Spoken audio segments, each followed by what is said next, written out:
The Zephyrian Council chamber fell silent as the holographic display showed another star system going dark. Admiral Kexthara's forearms trembled as she manipulated the controls, zooming in on what remained of the Delian civilization. Where once stood proud cities housing billions of sentient beings, only cooling ash and twisted metal remained. "How many does this make?" asked Council Leader Vorth, his crystalline voice echoing through the massive chamber.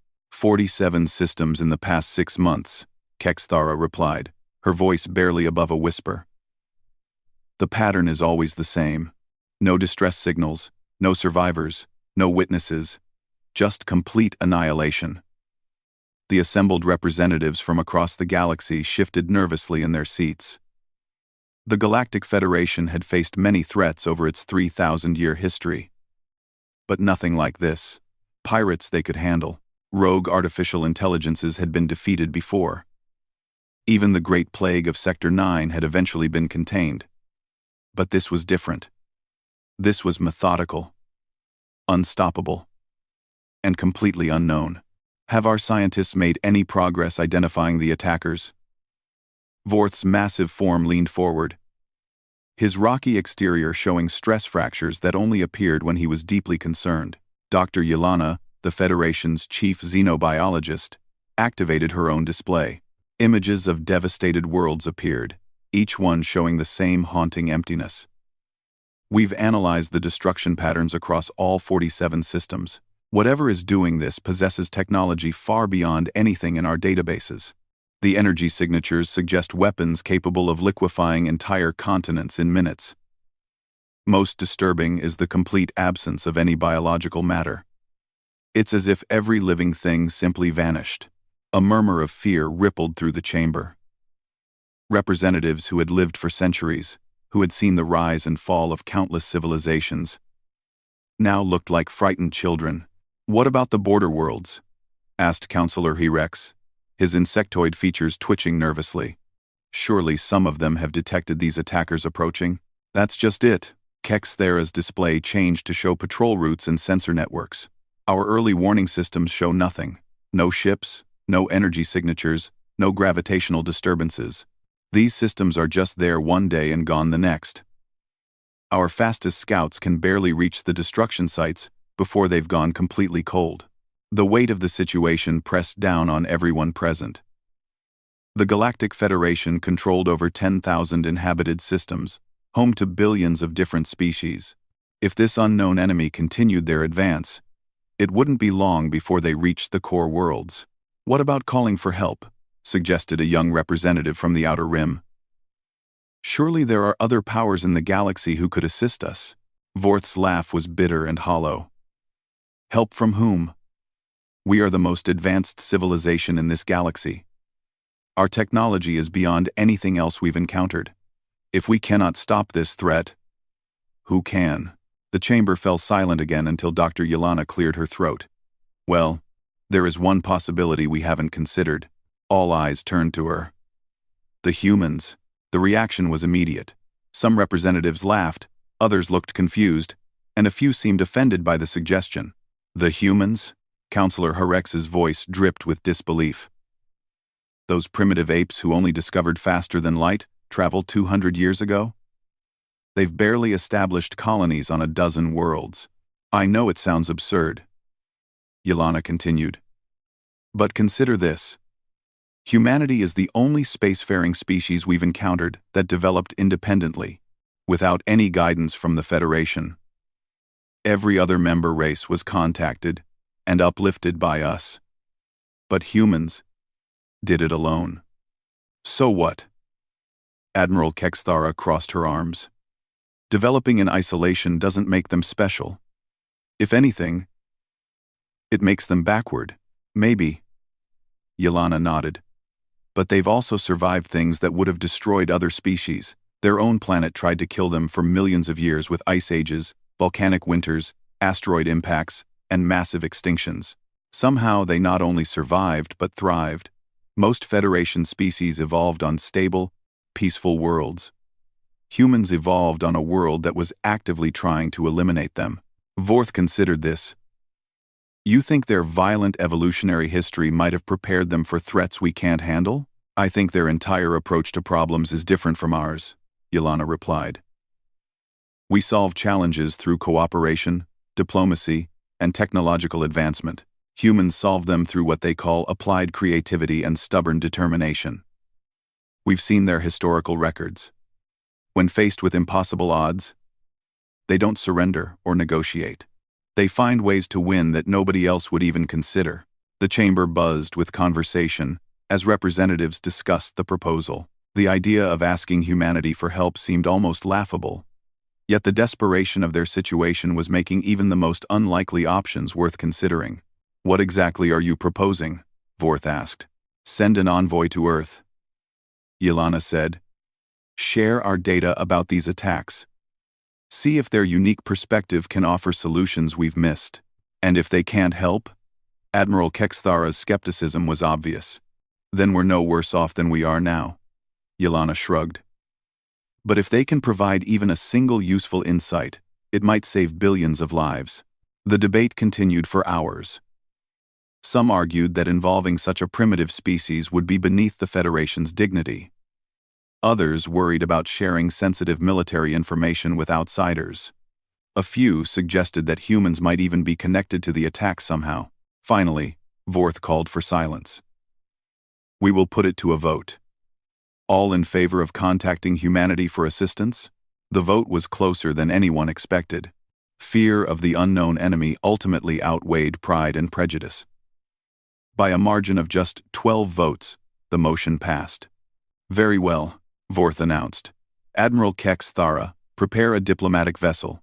Dr. Yelana, you will lead the mission to Earth, brief the humans on our situation, and request their input. As the council session ended, representatives filed out discussing the unprecedented decision. Never before had the Galactic Federation sought help from such a young species. The fact that they were even considering it showed just how desperate their situation had become. 3 days later, the Federation diplomatic ship Harmony of Worlds entered Earth's solar system. The bridge crew studied the small blue planet with a mixture of curiosity and skepticism. From space, Earth looked remarkably unremarkable. A single star, a few rocky planets, one gas giant, and some debris. Nothing indicated that this system housed a species capable of solving the Federation's greatest crisis. Incoming transmission, reported the communications officer. The humans are requesting our identity and purpose. Dr. Yelana smiled. At least they had decent sensor networks. Open a channel. This is Dr. Yelana of the Galactic Federation vessel Harmony of Worlds *. We request permission to speak with your leaders about a matter of mutual concern. The response came quickly. Permission granted, Dr. Yelana. Please follow our escort vessels to Luna Station. 3 sleek ships appeared alongside them. Clearly human design but more advanced than Federation intelligence had indicated. The escorts were small but moved with a precision that suggested sophisticated control systems. Impressive, murmured the navigation officer. Their coordination protocols are more efficient than our own. As they approached Luna Station, the crew got their first close look at human engineering. The space station was a marvel of practical design, built around a captured asteroid and expanded with modular construction techniques. It wasn't the most elegant structure in the galaxy, but it radiated an aura of solid functionality. Docking Bay 7 is ready for your arrival, came the human controller's voice. A reception committee is waiting to meet with you. The docking procedure went smoothly, and soon Dr. Yelana found herself face to face with humanity's representatives. The lead human, introduced as Admiral Sarah Chen, was smaller than most Federation species but carried herself with unmistakable authority. Welcome to Luna Station, Dr. Yelana, Admiral Chen said, extending her hand in the human greeting gesture. We're honored by this visit, though I suspect it's not purely social. Yelana accepted the handshake, noting the firm grip and steady gaze. You're correct, Admiral. The Galactic Federation faces a crisis unlike anything in our history. We're hoping your unique perspective might help us find a solution. Our perspective? Admiral Chen raised an eyebrow. Doctor, with respect, you represent a civilization that spans thousands of star systems. We've barely established a foothold in our own solar system. What could we possibly offer that you haven't already considered? That's exactly what we hope to find out, Yelana replied. May I share our data with your scientists? Admiral Chen nodded and led them to a briefing room. As Yelana presented the information about the systematic destruction of Federation worlds, she watched the human faces carefully. She expected confusion, fear, or perhaps dismissive skepticism. Instead, she saw something unexpected: intense concentration, and what appeared to be excitement. Fascinating, murmured Dr. James Walsh, the human scientist reviewing the data. 47 systems destroyed, no survivors, no witnesses, no detectable approach. The energy requirements for this level of destruction are staggering. Exactly, Yelana agreed. Our most advanced weapons couldn't achieve this level of devastation, even if we dedicated our entire fleet to a single target. Dr. Walsh exchanged glances with Admiral Chen. Something passed between them that Yelana couldn't interpret. Dr. Yelana, Admiral Chen said carefully, has the Federation considered that you might be approaching this problem from the wrong direction? What do you mean? You're thinking about this as a military threat, Dr. Walsh explained. Massive ships, with massive weapons, systematically destroying worlds. But what if it's not? Yelana felt confused. If it's not military, then what is it? If it's not military, Admiral Chen leaned back in her chair. What if it's a single entity? Something that doesn't need ships or weapons, because it is the weapon? The suggestion sent a chill through Yelana. You think we're dealing with some kind of living weapon? Or something even worse? Dr. Walsh said quietly. What if we're dealing with a force of nature that someone has learned to control and direct? The implications of that possibility were terrifying.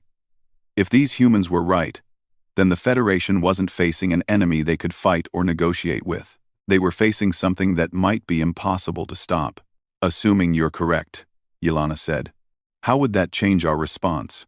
Admiral Chen smiled, and for the first time since arriving at Earth, Yelana felt a spark of hope.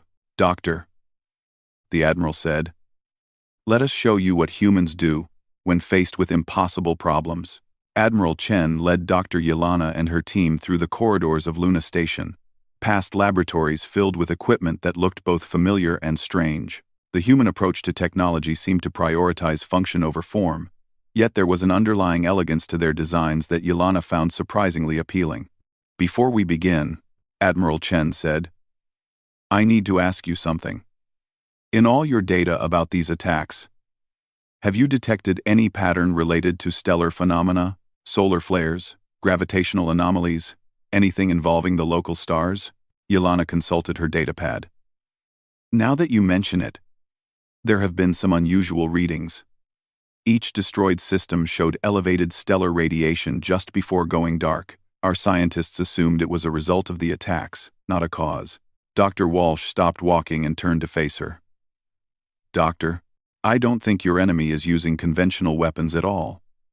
I think they've found a way to weaponize stellar physics itself. The implications hit Yelana like a physical blow. You're suggesting they can trigger stellar events? Cause stars to emit lethal radiation? More than that, Admiral Chen said grimly. We think they're inducing controlled supernovas, then somehow containing and focusing the energy. It would explain the complete absence of biological matter and the lack of detectable approach vectors. They entered a massive chamber that made Yelana gasp in surprise. Suspended in the center was what appeared to be a scale model of a star system, but one unlike anything in Federation databases. The star at its center pulsed with contained energy, while strange geometric structures orbited at precisely calculated distances. This is what we call the Stellar Engineering Lab, Dr. Walsh explained. For the past 50 years, we've been studying ways to harness stellar energy directly, not just fusion reactors or solar collectors, but tapping into the fundamental forces that make stars work. 50 years? Yelana was shocked. You've been researching stellar manipulation for 50 years? But you've only had faster-than-light travel for 200 years. We learned to work with what we had, Admiral Chen said with a slight smile. When you're stuck in one solar system, You either figure out how to make the most of your local star, or you stay stuck forever. Dot, a new voice spoke from behind them. Actually, we've been thinking about stellar engineering for much longer than 50 years. They turned to see an elderly human approaching, his hair white but his eyes bright with intelligence. Admiral Chen straightened slightly in what Yelena recognized as a gesture of respect. Dr. Yelena, this is Professor Elizabeth Nakamura, our leading expert on stellar physics and the architect of Project Sunbreaker. Professor Nakamura extended her hand in greeting. Admiral Chen tells me you're dealing with an enemy who can destroy entire star systems. Fascinating. We've been preparing for exactly that kind of threat for over a century. You've been preparing for this specific threat? Yelena couldn't hide her amazement. Not specifically, Professor Nakamura clarified. But we've always known that any truly dangerous galactic threat would have to operate on a stellar scale. Destroying planets is hard but manageable. Destroying stars is the only way to guarantee complete elimination of a spacefaring civilization. She gestured to the model star system. This is our answer. We call it the Prometheus Initiative. As she spoke, the model changed, showing the geometric structures beginning to move. They arranged themselves in a complex pattern around the star, and suddenly the star's energy output shifted, becoming more focused and controlled. We've developed a way to turn any star into a controlled weapon, Professor Nakamura explained. But unlike your enemy, we don't destroy the star in the process. We channel its energy through what we call a stellar focus network. Dr. Walsh pulled up additional displays showing technical specifications that made Yelena's head spin. The key breakthrough was understanding that stars aren't just fusion reactors. They're complex, gravitational and magnetic systems that can be manipulated if you know what you're doing. How is this possible? Yelena asked. The energy requirements alone would be staggering. That's the beautiful part, Admiral Chen smiled. We don't provide the energy. The star does.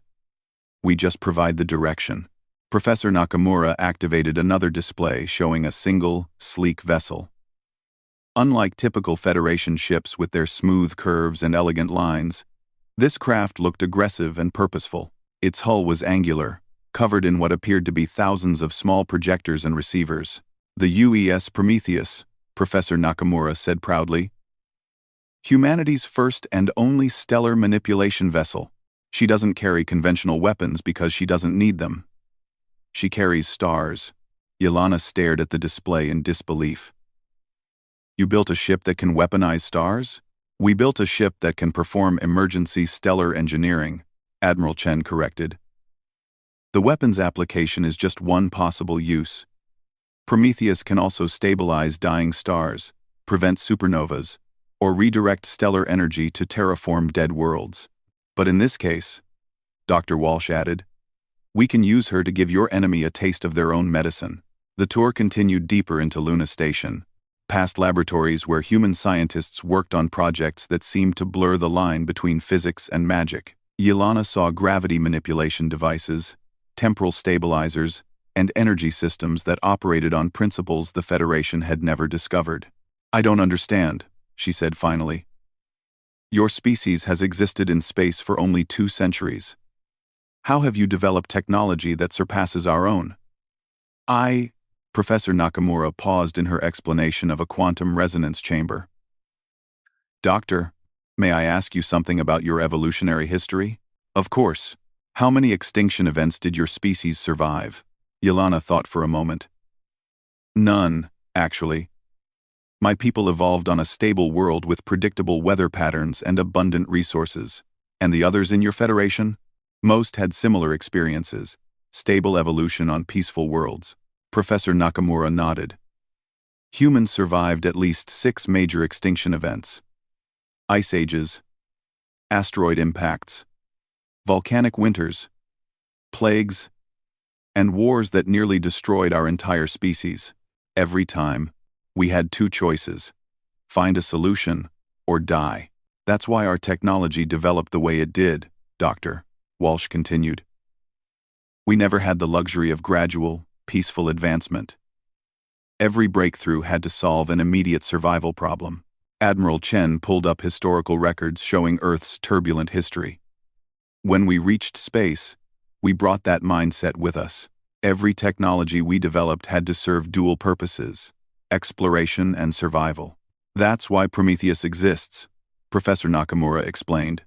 We knew that someday we'd encounter a threat too big for conventional weapons, so we prepared to turn the universe itself into our arsenal.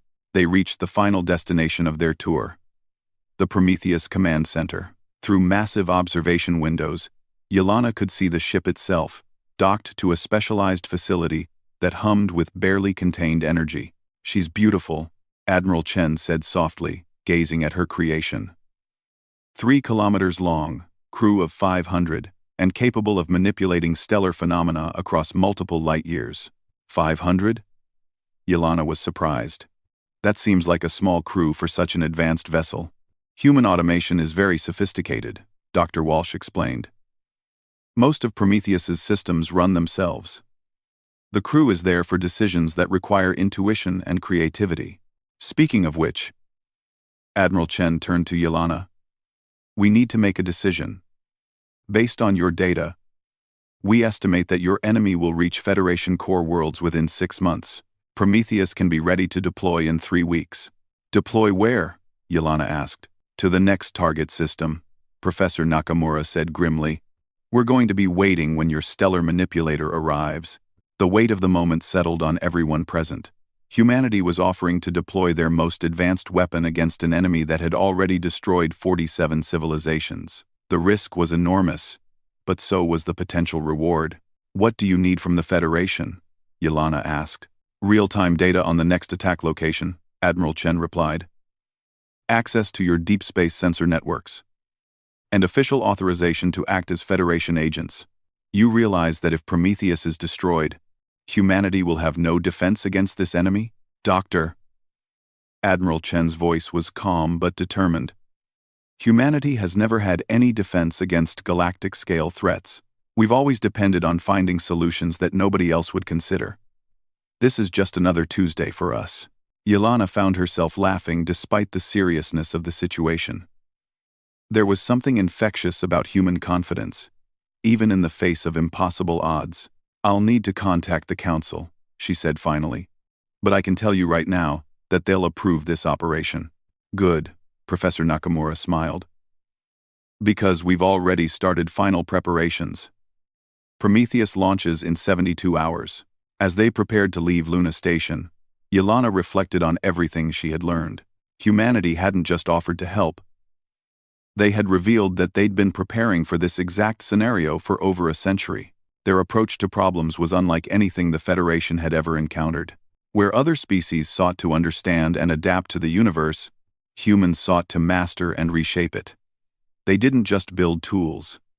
They built tools that could rebuild reality itself. The return journey to Federation space passed quickly.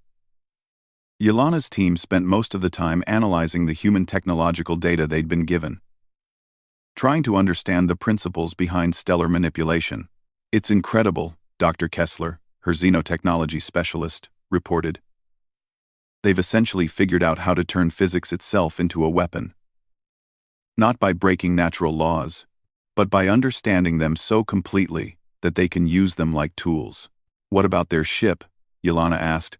Can our sensors even track something like Prometheus? That's the interesting part, Dr. Kessler replied. According to their specifications, Prometheus doesn't try to hide from sensors. It's designed to be detected because its mere presence sends a message. What kind of message? That whoever built it understands stellar physics well enough to turn any star system into a weapon. It's psychological warfare on a cosmic scale. When they arrived at Federation headquarters, the Council was already in emergency session. The enemy had struck again, this time destroying 3 systems simultaneously. The attacks were accelerating. Perfect timing, Council Leader Vorth said as Yelena entered the chamber. Report. What did you learn from the humans? Yelena's briefing left the Council stunned. The idea that a species barely 2 centuries old had developed stellar engineering capabilities far beyond their own challenged everything they thought they knew about technological advancement. You're telling us, Counselor Horex said slowly, that humans have built a single ship capable of weaponizing stars? More than that, Yelena replied. They've built a ship designed specifically to counter enemies who already weaponize stars.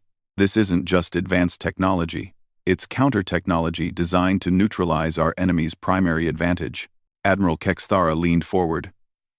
What kind of crew requirements does this vessel have? According to Admiral Chen, Prometheus operates with human crew exclusively.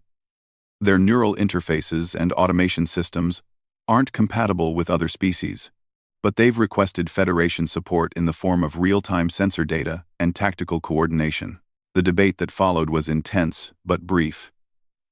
With 3 more systems lost and the attacks accelerating, there was no time for prolonged discussion. The motion is approved, Vorth announced. Humanity will act as our agents in this matter, with full Federation authority and support.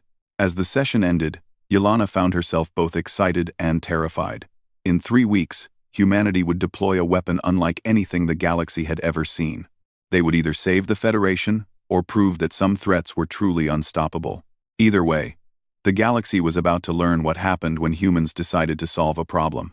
The Kepler 442 system hummed with ordinary activity when the UES Prometheus dropped out of hyperspace 3 million kilometers from the star.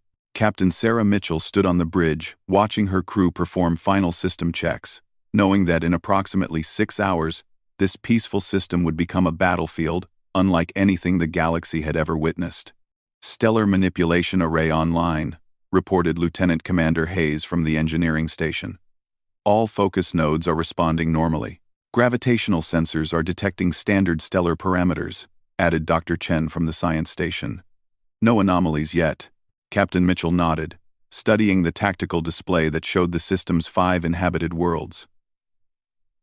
Over 3 billion Federation citizens lived here, completely unaware that their star system had been selected as humanity's proving ground against an enemy that had already erased 47 civilizations from existence. Communication from Federation Command, announced Commander Rodriguez.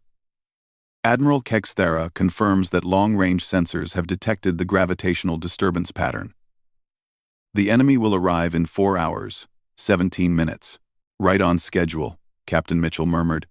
For 3 weeks, the Federation had tracked the enemy's approach patterns, and the mathematics were disturbingly precise. Whatever they faced operated with the reliability of a natural force. Captain, Dr. Chen called out, I'm getting some interesting readings from our stellar sensors. This star has some unusual properties. Mitchell moved to the science station.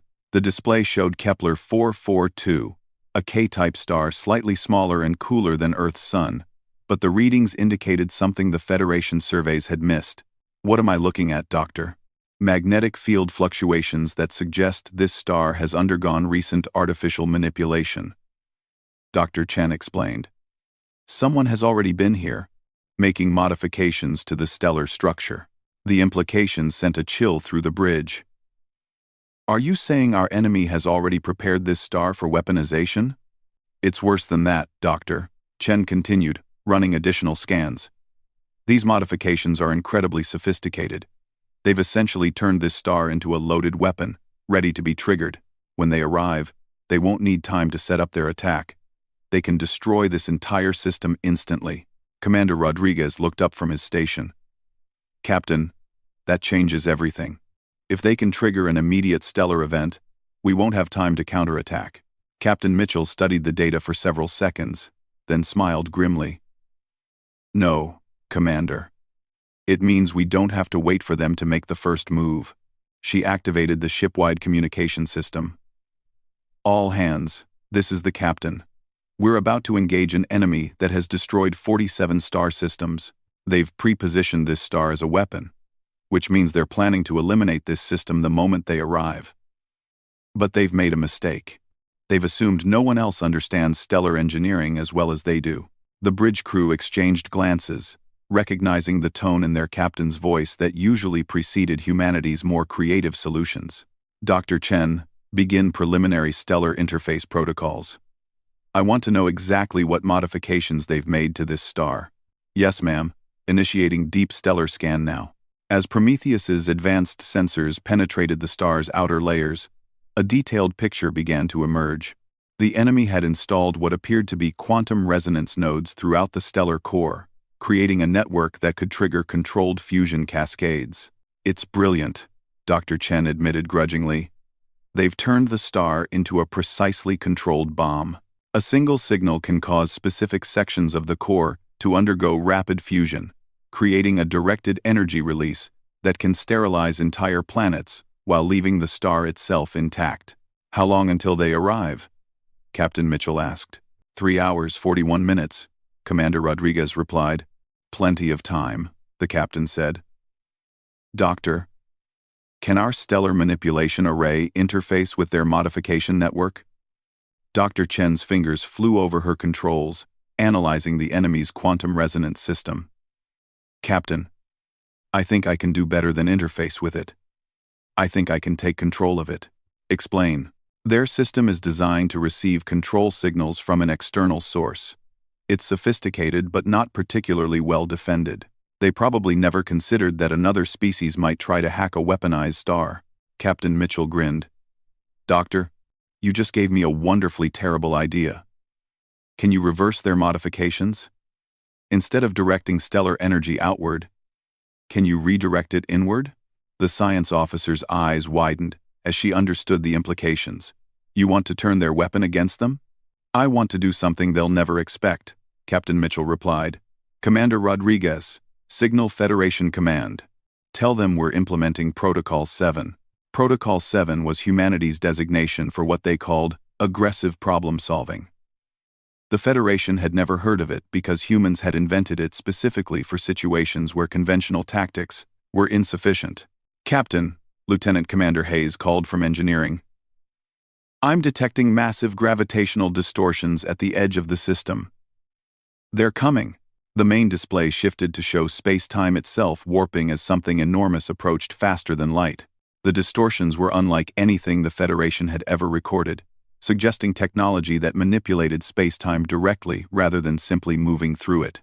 All stations, battle readiness, Captain Mitchell ordered. Dr. Chen, begin stellar interface sequence. The Prometheus extended thousands of energy projectors toward Kepler 442, creating a web of invisible connections between the ship and the star. On the display, the star's energy patterns began to shift as human technology interfaced with alien modifications. Contact established, Dr. Chen reported. Their quantum resonance network is responding to our commands. I have partial control of the stellar weapon system. Gravitational distortions intensifying, Hayes announced. Enemy arrival in 30 seconds. Captain Mitchell watched the display showing their enemy's approach. Whatever was coming was massive beyond comprehension, warping space-time to such a degree that normal sensors couldn't determine its exact size or composition. Doctor, are you ready? Systems locked and ready, Captain. When they arrive, I can trigger their own weapon to fire inward instead of outward. Do it. Space-time shuddered as the enemy finally emerged from hyperspace. What appeared was so alien that human minds initially struggled to process it. The entity was partially corporeal and partially energy, existing in multiple dimensions simultaneously. It was less a ship than a living force of nature, a cosmic predator that fed on the life force of entire civilizations. Federation sensors across the galaxy detected the emergence and immediately understood why their weapons had been useless. This wasn't a technological enemy they could fight with conventional tactics. This was something that existed on a fundamental level of reality itself. The entity immediately began transmitting the control signal to trigger the weaponized star. Across the system, Federation evacuation alarms began sounding as billions of beings prepared for the inevitable. But instead of directing lethal energy toward the inhabited planets, Kepler 442 suddenly inverted its energy flow. The quantum resonance network, now under human control, redirected the stellar weapon's full power back toward the entity that had created it. The effect was spectacular and immediate. A focused beam of stellar energy, containing the power of a controlled supernova, struck the cosmic entity with the force of a weaponized star. The creature's multidimensional scream echoed across subspace frequencies as it found itself on the receiving end of its own ultimate weapon. Direct hit, Dr. Chen shouted. The entity is destabilizing. On the display, the cosmic predator writhed in what could only be described as agony. Its partially energy-based form began to collapse as the stellar energy disrupted its fundamental structure. But the creature was not finished. With its dying strength, it attempted to trigger secondary weapons throughout the system, trying to drag the inhabited worlds down with it. "Captain," Hayes called urgently. "It's activating quantum resonance bombs throughout the system. If they detonate, they'll tear apart local space-time." "Dr. Chen? I can stop them.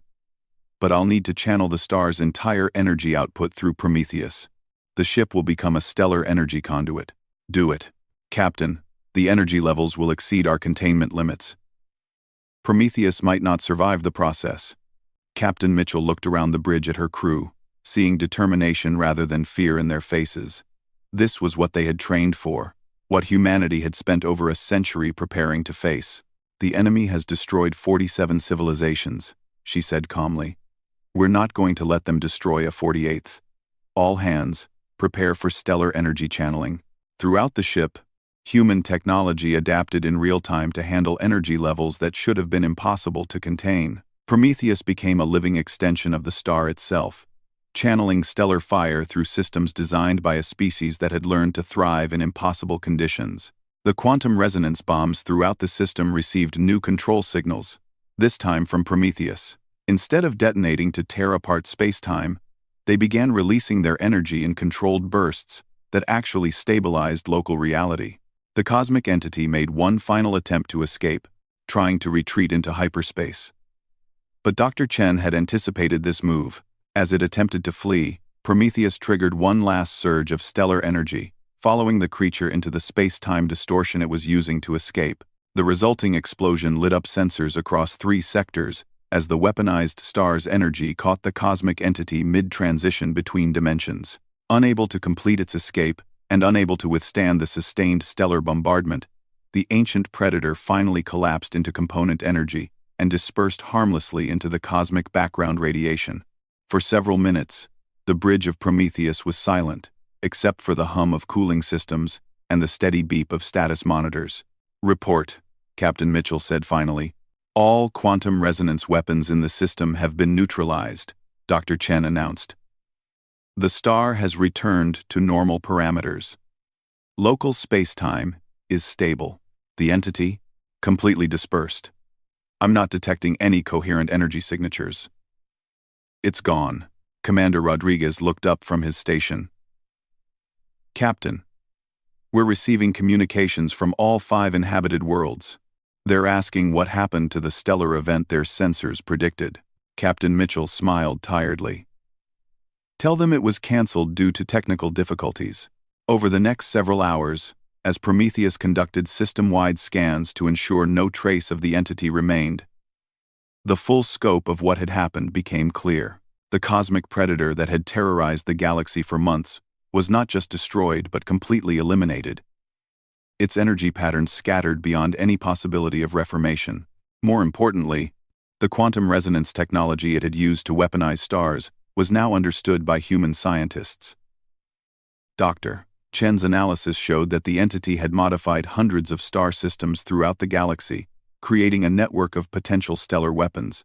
"We have work to do," Captain Mitchell told the Federation Council during their post-mission briefing. "This creature prepared a lot more than just 47 star systems for destruction. We've detected its modifications in over 300 systems across Federation space. Can you neutralize them?" Council Leader Vorth asked. "Better than that," Mitchell replied. "We can convert them, turn each weaponized star into a defensive installation. Instead of a network of cosmic bombs, you'll have a network of stellar guardians." The implications were staggering. Humanity had not just defeated a galactic threat, they had captured its weapons and turned them into the foundation for the galaxy's defense. "How long will this process take?" asked Admiral Kex. "With Prometheus working alone, about 50 years, Captain Mitchell said. "But we're not planning to work alone. We're going to teach your engineers how to do it.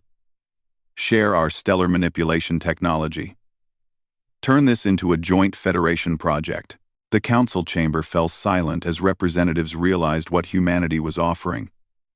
Not just salvation from a cosmic threat, but elevation to a new level of technological capability. "Why?" asked Dr. Yelena. You could keep this technology for yourselves. Use it to dominate the galaxy. Captain Mitchell looked genuinely puzzled by the question. Doctor, we didn't develop this technology to dominate anything. We developed it to solve problems. The galaxy has a problem, so we're going to help solve it. She paused, then added with a slight smile. Besides, if we've learned anything from our history, it's that the universe will always find new ways to try to kill us. We're going to need all the help we can get. As the meeting ended and plans were made for the largest technological sharing project in galactic history, Dr. Yelena reflected on the remarkable species that had just saved her civilization. Humanity had faced a cosmic predator that fed on entire civilizations, and had not only defeated it but turned its own weapons into tools for protecting others. They had solved an impossible problem through a combination of advanced technology, creative thinking, and stubborn refusal to accept defeat. Most remarkably, having gained the power to weaponize stars themselves, their first instinct was to share that power with others for mutual defense. The galaxy would never be the same. But for the first time in months, that felt like a good thing.